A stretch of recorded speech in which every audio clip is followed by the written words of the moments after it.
Welcome to LastDrops, the place where we tear things down. Only truth and the truth.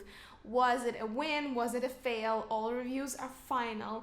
We will talk about the empty bottles, the new perfumes that I tried, the things that I finished. Did I find a replacement? Did I repurchase the bottle? All that kind of good stuff. And at the end, as usual, I do some fancy accounting and show you how much of my perfume collection I actually use on a regular basis. This is not only a place where you can find the comprehensive and final reviews on all the fragrances that came my way. We will talk about comparisons, so what's good, what's not so good. Are they really living up to the hype?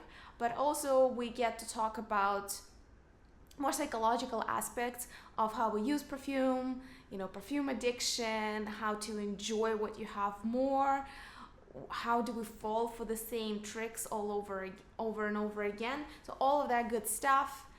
Please enjoy, listen to the anthem, stretch your fingers, give this video a like, leave a welcoming comment, let me know what you've used up recently, and I'll see you right after this little juicy musical intro, so you have time to settle yourself, give this video a like, and gloves off from there. Last drops, you love what we got. Story so wild to make you smile. Hang with us, it's worth your while. And last drops where we chat with style. We're serving life, smile after mile. Last drops, it's the place to be, where we're keeping it funny naturally. So come on in, be part of our spree. In last drops, where we're setting you free. Forgive the somewhat unusual setting. I was not supposed to be here. I was supposed to be out and about living my life, and then I got violently rained on. All the plans got cancelled. But here we are. I have time to record one more video for you guys. Let's start with full-size empty bottles. That does happen in my collection, if you notice.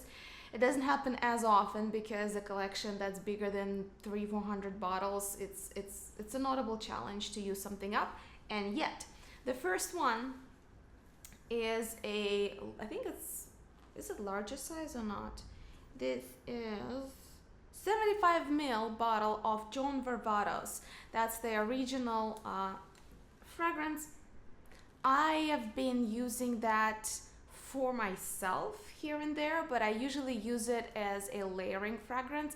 I do find that fragrances that are marketed toward men have arguably stinkier, but more of a base that has a little bit more of a longevity and a little bit more of kind of like a stable foundation on which I can layer things. So John Varvatos was really good for that, but eventually I just got tired of it.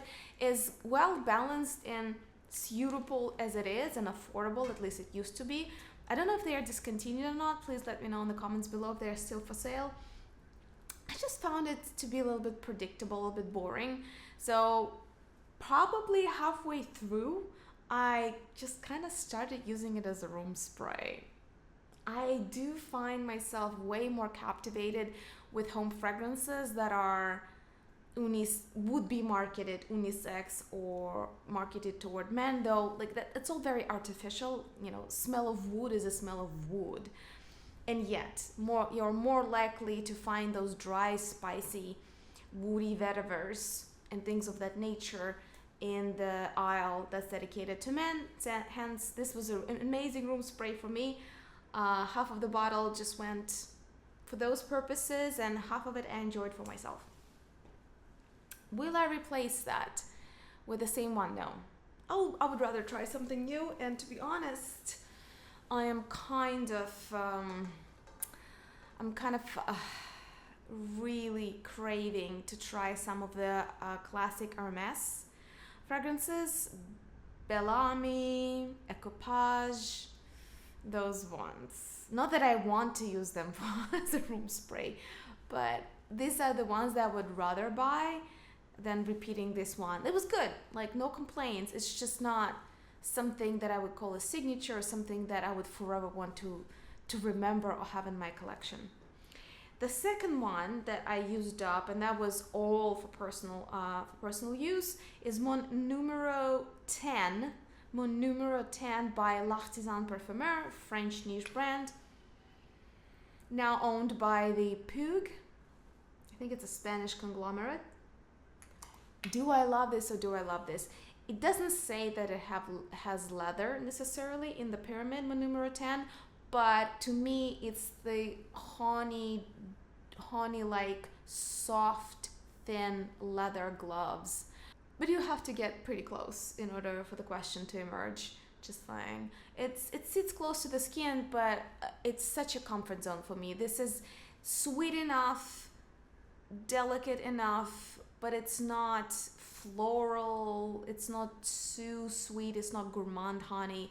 It's just everything is damn perfect about it. So what I did, I finished 30 ml and I got myself a replacement. I just yet to find any fragrance that gives me this honeyed leather accord type of impression and yet remains very sophisticated and very friendly. As I said, people love it. I don't have to spend half an hour explaining what it is and what it is not. People just love it.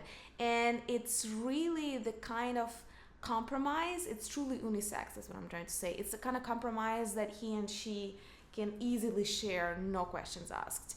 It just blends so well with any style, any personality. If you like the idea of a slightly honeyed soft leather, love it. Love it, love it, love it. Got myself, instead of 30, I got myself 100 ml while I still can. And I got the older formulation.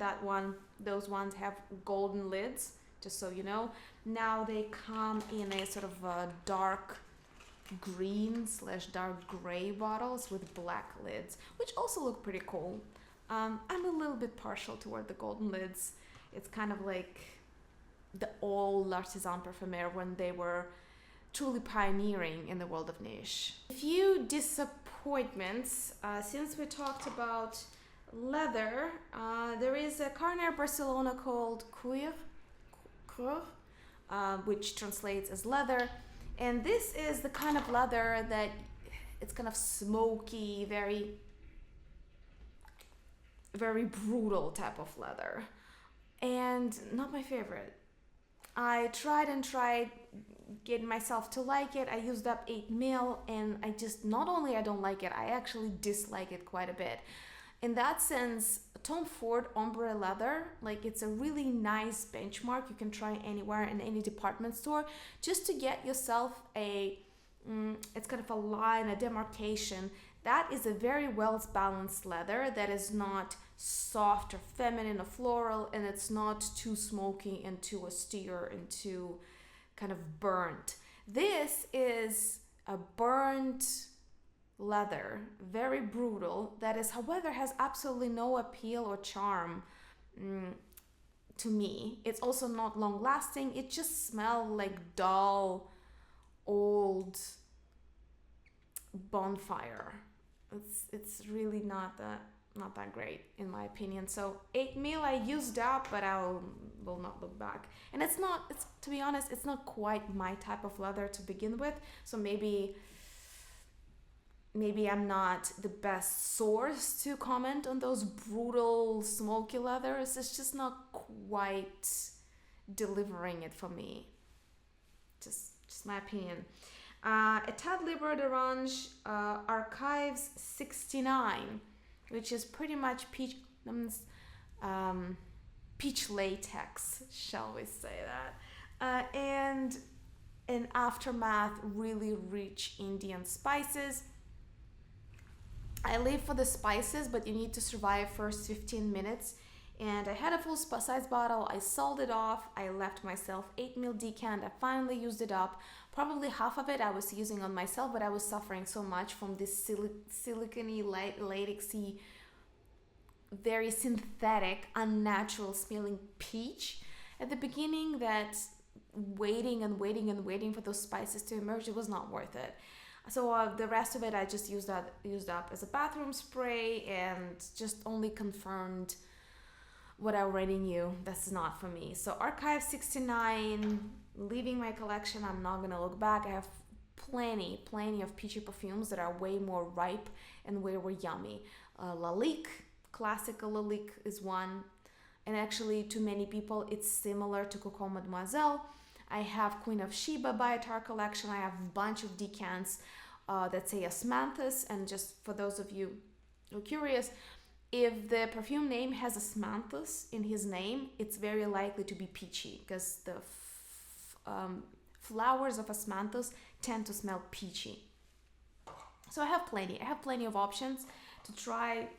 No need to go back there. It's a bit too reminiscent of, you know, the beginning of what I whispered you about. The next one, this is gonna ruffle some feathers. This is a fail, and this is Gucci, their boutique line, a very expensive one, is the Eye of the Tiger, a very revered, bright, somewhat spicy resinous amber, and I just didn't care for it. To me, there's something about it, that migration, the dynamism of this smell, that just brings it annoyingly loud yet shallow. And I'm so easy to please when it comes to amber, at least to me it seems. Though actually no, I'm pretty picky. There are plenty of ambers I don't like. So this is one amber I heard people rave about, and I wore it. I have 5 ml of it decant, and I just couldn't like it. So eventually I started just spraying it in my purses. Like, then you get this not very distinctive amber whiff when you open your purse, and that's fine, but no, especially for the price. My favorite amber, one of the best ones that I would compare with this, is Histoire de Parfums Amber 114, and I have a full-size bottle of that, and that's just compliments to the chef, so I don't need this. And that one is much cheaper than the Boutique by Gucci. So the Eye of the Tiger, nope, I'm gonna go back to it. Next one, I really wanted to like it because I like the House of Micallef. So this is a Maison Micallef Akowa. Oh, it's at Maison or Martina? I don't know. M. Micallef. Odd. Akowa is this chocolatey patchouli combined, maybe it's vetiver, I don't know what it is. It gives me this nutty, wet, rotting feel. And it's like a chocolate that was left to rot in the northern forest. You know, this smell of rotting leaves, rotting organic matter, plus chocolate. It just has such a dumpy feel. I could not enjoy it, and I tried, and I love chocolate patchouli, but when it comes to the most glorious dark chocolate with patchouli, that would be Cartier, 7th Hour, L'Heure de Fin. But this is vibrant, complex, rich, and I don't like it. So Micallef Akowa, I used it up. I gave some away for those who were, to friends who were kind of into that kind of stuff potentially, but no. Here is a rare gem that kind of places itself right in between love, confusion, and hate. And this is Mona di Orio, Door Rose. I mean, this is so rare. I have probably 2 more decants left, and actually lately for some reason several people came to me for Mona di Orio, because I apparently have a collection that you can get a decant from, and it's almost all gone from the global internet. So there are probably still a few left, but you know, it's a very limited edition. Mona di Orio is one of those very niche, very few people know about it, but those who do will almost give any money to put, you know, to sniff it. So the Roses by Mona di Orio is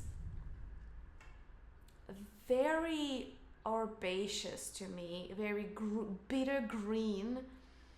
Fougere, but not in the sense of having lavender. It's just like a lot of green, bitter notes. It's almost a shipper, minus the shippers are usually a little bit more vibrant, a little bit more sparkly. This is oily, bitterly green, heavy, and otherworldly in many ways. Just to be honest, like many core Mono di Orio creations. I struggle to find rose in this, but it's there. In a way, it reminds me of Valeur de Roses by L'Artisan Parfumeur, which is very vampiric, dark, dumpy, kind of patchouli and rose. This is another take on that theme.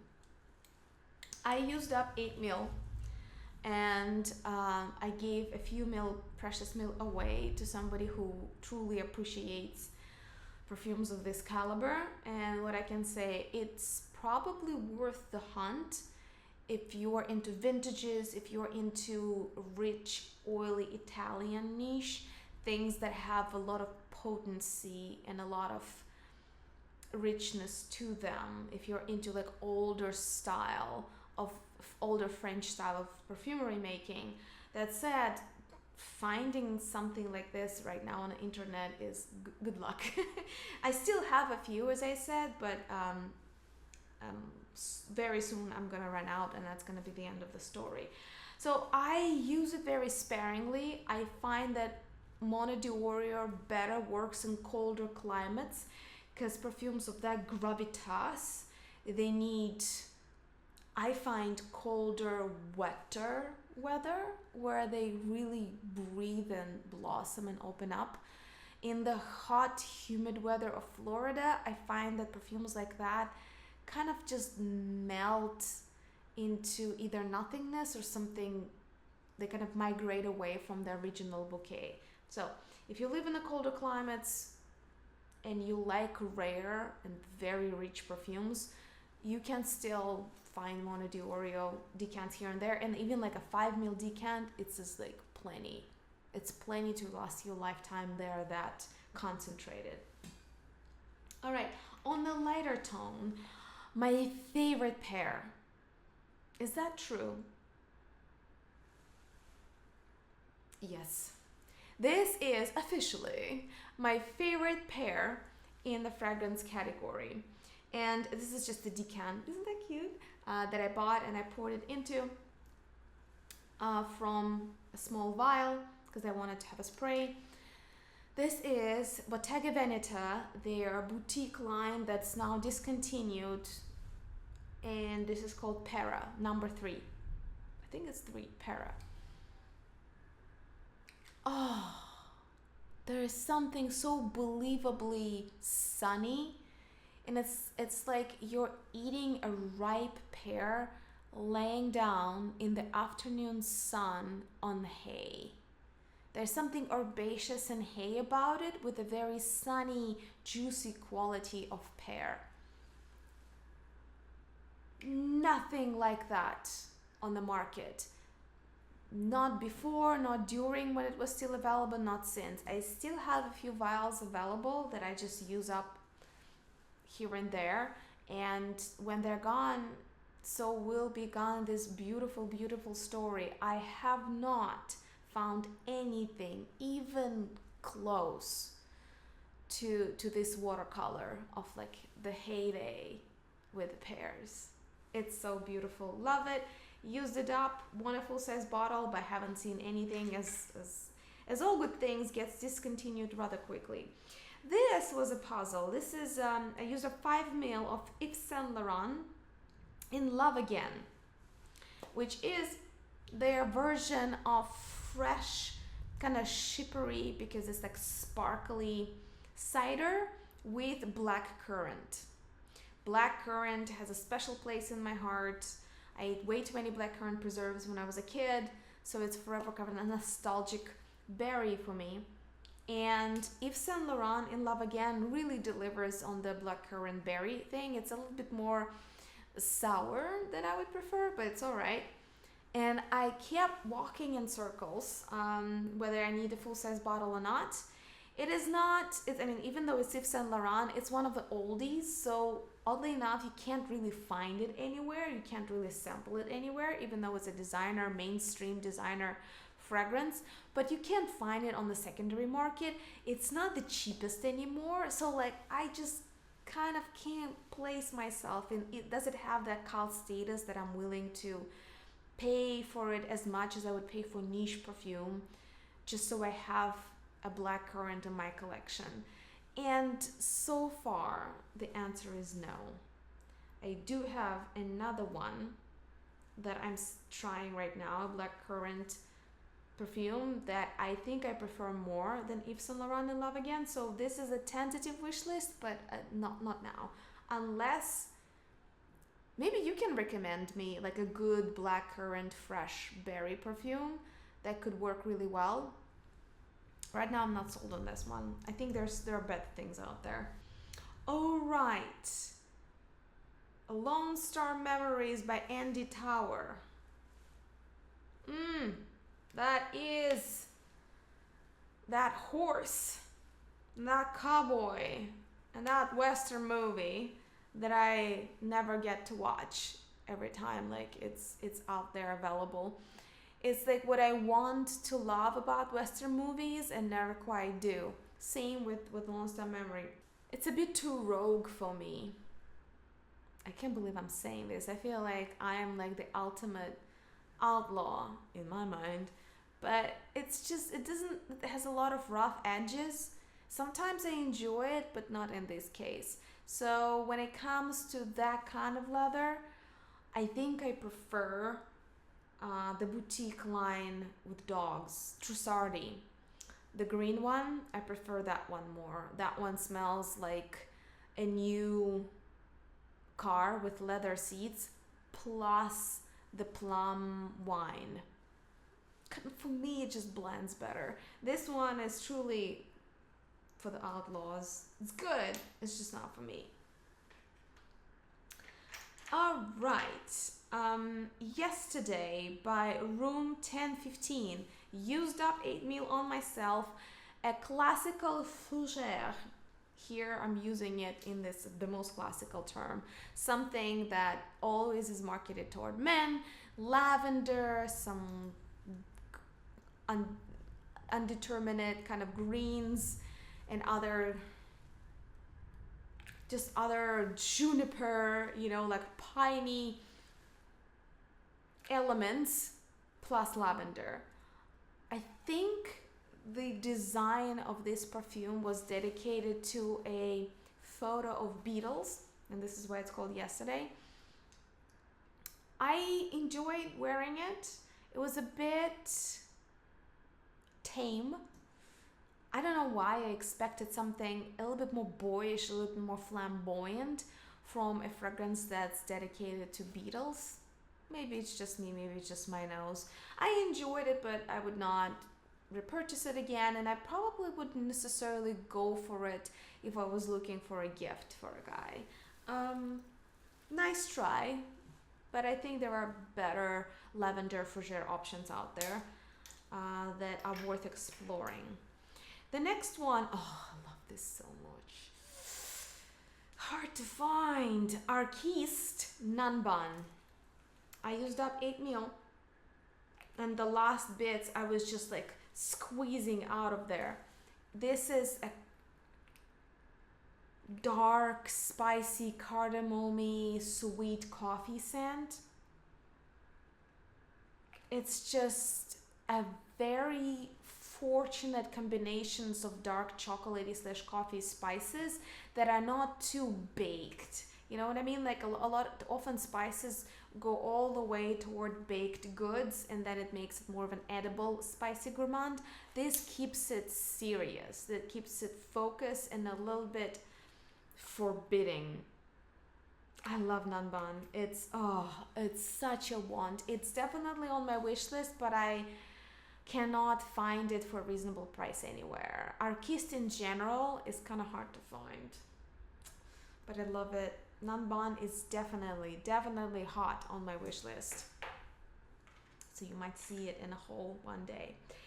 Guelrain Samsara.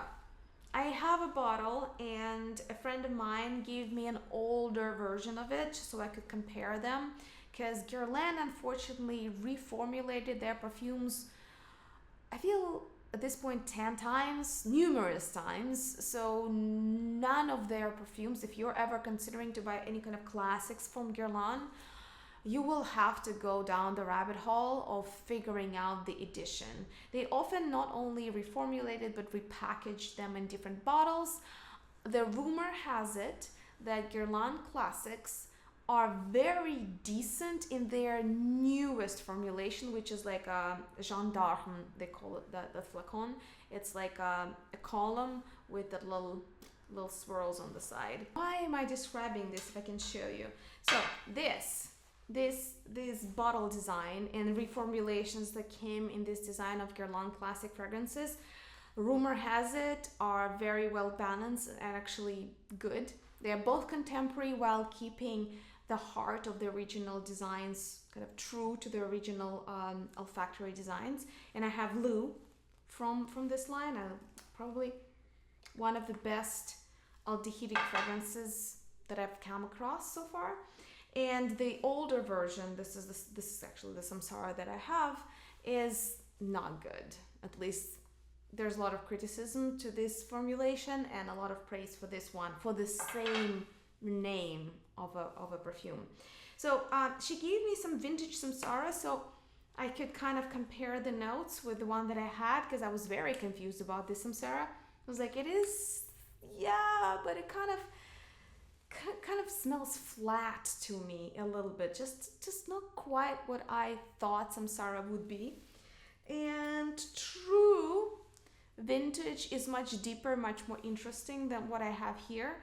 So I don't quite know what I'm gonna do with this bottle. I might try to resell it, or I might just use it up as a, I don't know, linen spray or something like that. I do enjoy the bottle design. I'm not a hater. I like the bees design that they have, but the juice inside is kind of could be better. So thank you so much. I used up the vintage, used it with great pleasure. Probably not gonna hunt for it. I have plenty of Eastern perfumes, and when it comes to Samsara, the Eastern spices, I do prefer them in the more modern formulations. What do I mean? I like spices in Matahari by Etoile de Perfumes, but that's like a green powdery shipper. I like spices when they're added to amber perfumes. Samsara and even Opium by Yves Saint Laurent, they don't quite land for me. Like, I appreciate it, but I don't love it. Maybe it's just a matter of time. You let me know. What was your evolution of taste when it comes to Eastern olfactory design, when perfumers try to evoke that opulent Eastern spices throughout the formulation of a perfume? I don't know, the classics don't quite do it for me yet. We'll see. I used up yet another sample of Yes I Do by Etat Libre d'Orange that I have in my collection. As I said, to me it's the most wearable, friendly, contemporary Lily of the Valley scent. However, I'm not a big fan of the concept and what's the story behind the name of the perfume. It's really cringe, it's really vulgar, it's really misogynistic. So no for me, but if you really find yourself strapped for a wearable Lily of the Valley, this one works. Just don't want to support that cause. Frederic Malle Bigarade Concentree, which I got as a gift when I was visiting Frederic Malle boutique, and it was kind of cute. I said that it's my favorite fragrance by Frederic Malle, and the guy that was there just threw it in my purse and was like, so you have something for the road. As I was visiting Las Vegas, love it. To me, it's the most genius citrus in the world, the best niche citrus in the world. Jean-Claude Elena outdid himself in Bigarade Concentree. I have a 100 ml full-size bottle, like I swear by it. So I used it up very quickly because I love it. Next is Lancôme Miracle Eau de Parfum. Oldie but a goodie. If you're looking for a slightly musky, kind of soapy, lychee plus rose with just a tid of bitterness, just a little bit bitterness that kind of keeps it sharp, keeps it edgy, keeps it fresh. There's not much out there that can beat Miracle in terms of longevity, being well balanced, and being affordable.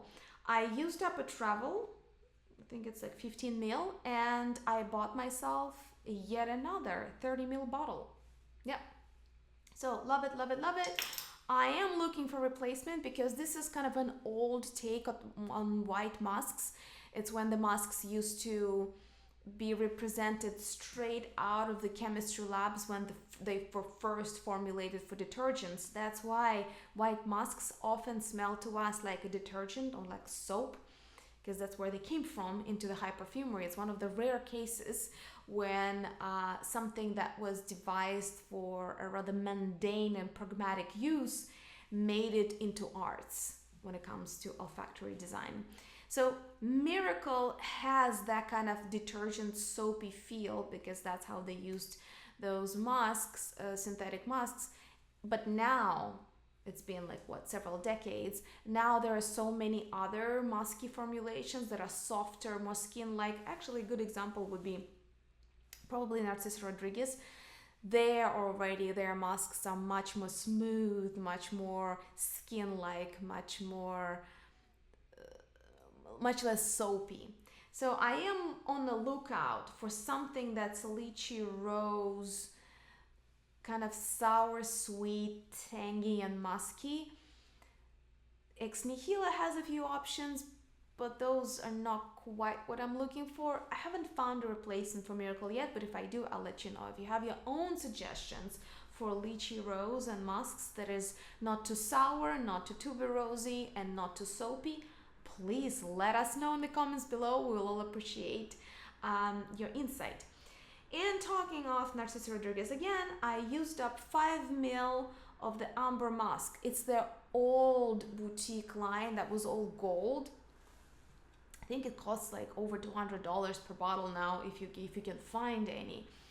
It was a surprisingly disappointing, boring experience. It's imagine like a classical Narciso Rodriguez perfume, just more ambery and 10 times quieter. That was the most confusing part to me. It was so quiet that I had to keep pouring it everywhere and asking people around me, can you smell anything? Can you smell anything? And you had to get a ridiculous amount on your clothing, on your skin in order for anything to translate. And you know me, I am not an oversprayer. That's just not my identity. So that was odd.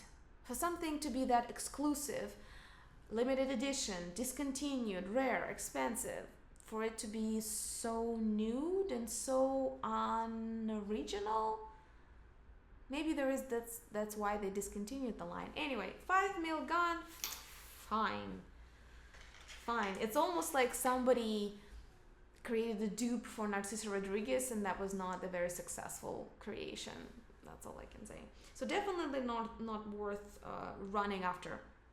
Yet another small little baby decant sample of I Am Trash by Etat Libre de Range, which I have 100 ml bottle now for. I'm just killing the last little decants. Love it. It's a very potent, bright, summery, sour apples. If you're looking for that kind of thing, check out I Am Trash by Etat Libre de Range. On the secondary market and in different online spaces, you can find it for very decent price, and that's what I call mid-niche, and that's my favorite category of perfume brands. So Etat Libre de Range, if you can find a fragrance that speaks to you, that you like, similarly to Serge Lutens. Their packaging is good, conceptually they're interesting, and the price point is just perfect. So that one, I just finished the sample and I have a full-size bottle. Definitely recommend. Okay, that's Sister Rodriguez. We just talked about it. 2 samples of Pierre Guillaume, a French niche brand, a master perfumer that I fell in love with when I traveled to Italy. And there's so many perfume boutiques in Italy. This is just dream come true. So one of them had a very large display of Pierre Guillaume, and I just went ham. Vetiver Metal and Cashmere. I used up, 2 ml each, and oddly enough, not much to report back. It's like I enjoyed wearing them, and it's like a student work in perfumery. It's as if somebody was making their first niche perfume. There's like a predictable, likable base there with a teeny tiny twist, but it was not potent enough, it was not deep enough, it didn't really develop in time. It was just a little flash. That was like, cute. And that's all I remember. So clearly, probably not going to be buying them again. So Vetiver Metal and Cashmere by Pierre Guillaume are kind of a meh for me. And there's like, yeah, if I find them on some ridiculous discount secondhand, like on Mercari, on one of the online portals, maybe. I'm not saying I won't, because it was okay. It's a pleasurable experience. It was just not special. And I'm fairly certain Pierre Guillaume has more to offer. It has like more special things that I should pay attention to than these two. If you try them, please let us know what you think.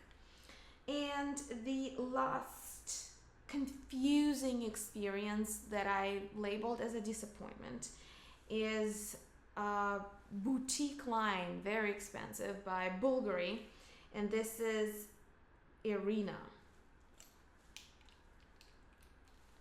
Is that my mom's name? A sharp, bitter floral, and I kept trying to find what was so nauseatingly bitter about it, because I like light florals. Bitter florals, count me in any day of the week. It's something to me that is what I would use instead of classical Italian cologne in the morning.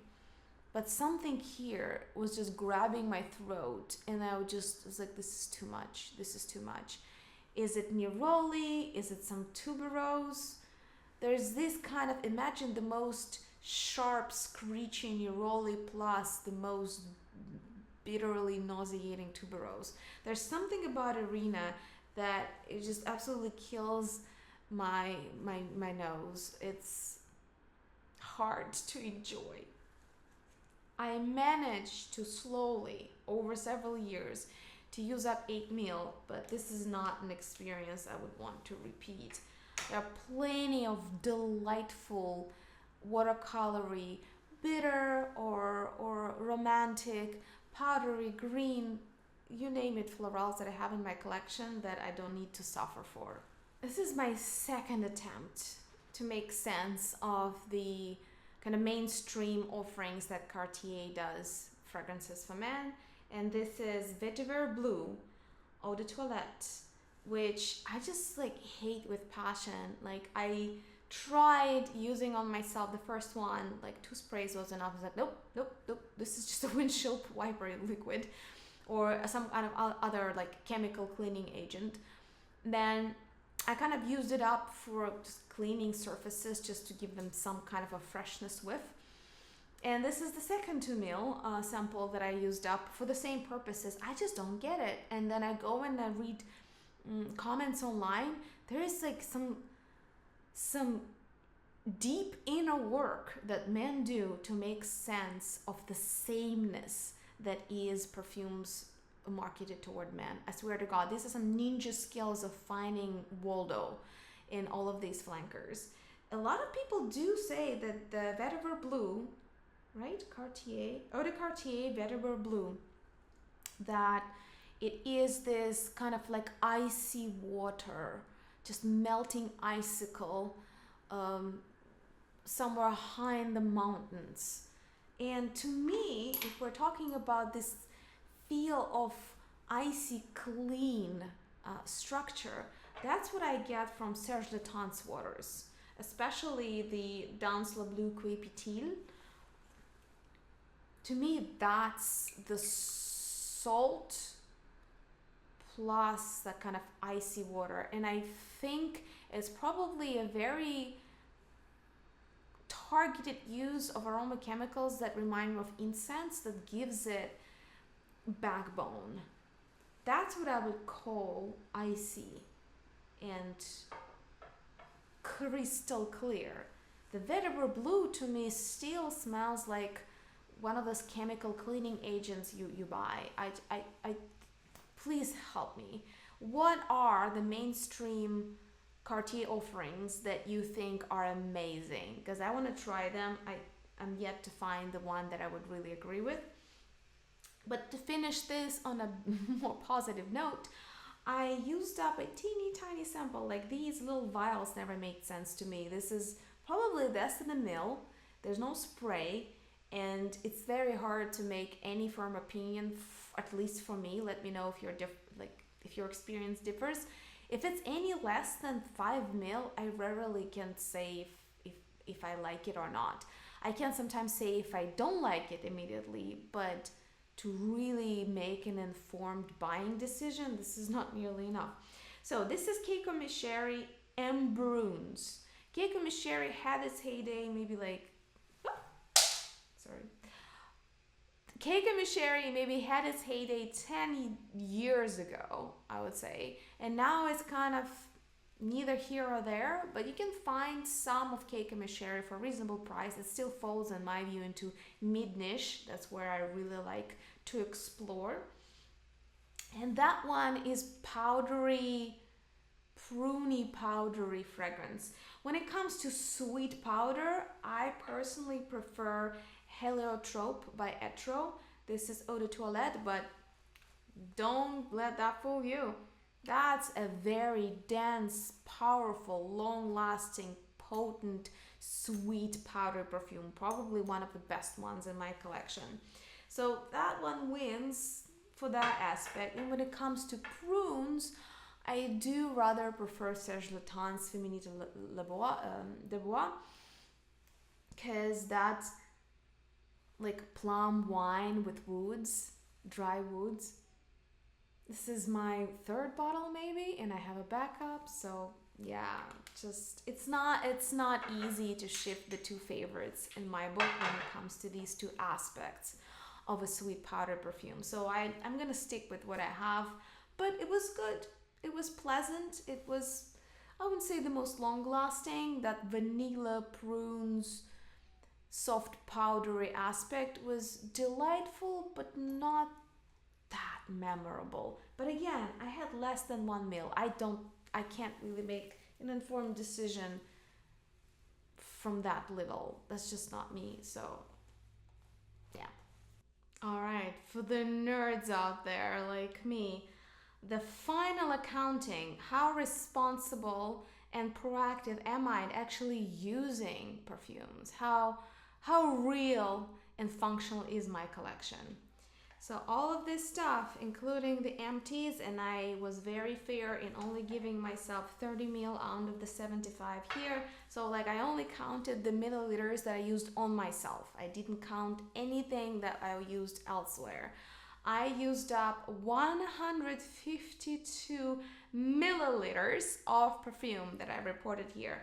Obviously, I didn't use this all in 1 month, right? Like the nature of LastDrops is that we only talk about things that ended and are either departing my collection or being replaced or becoming wish list material. But over time, month over month, as I'm spraying from bottles and as they slowly become empty, it kind of gives you a feel nevertheless. It definitely really informs my purchasing choices. I realized just how much concentrated, mindful effort does it take to truly take advantage of the plenty that I have. Not that it's hard work and I'm complaining, I'm just saying that even to indulge in hedonistic pleasures, it actually requires some awareness. Otherwise, you're just collecting glass with alcohol liquids and it just stays on the shelf. So, very proud of myself this time. I hope you enjoyed the video. If you want to sample any of the perfumes, I'll leave the links below. I'll also leave you a secret code, subscribers only, to sample something really yummy, really juicy for a price of a latte. This is the exclusive that is only available for people who watch the videos and support my channel. And with that, please let me know, how did these couple of months went for you? What did you use up? Are you even using your perfume collection? Are you taking a break? Are you spreading yourself thin across many bottles? Or are you like having a concentrated time with one or few of them? Please leave a comment below. Thank you so much for watching and supporting this channel. It really means the world to me. I'll see you in the next video. Until then, enjoy the rest. I've been publishing a lot of educational materials in Perfume Nation podcast. You can find that on all major podcast platforms. For some reason, Apple is like a premier destination for Perfume Nation according to analytics. I didn't know there were so many frag heads on Apple Podcasts. Go figure. Anyway, enjoy, let me know what you think, and I'll see you in the next one.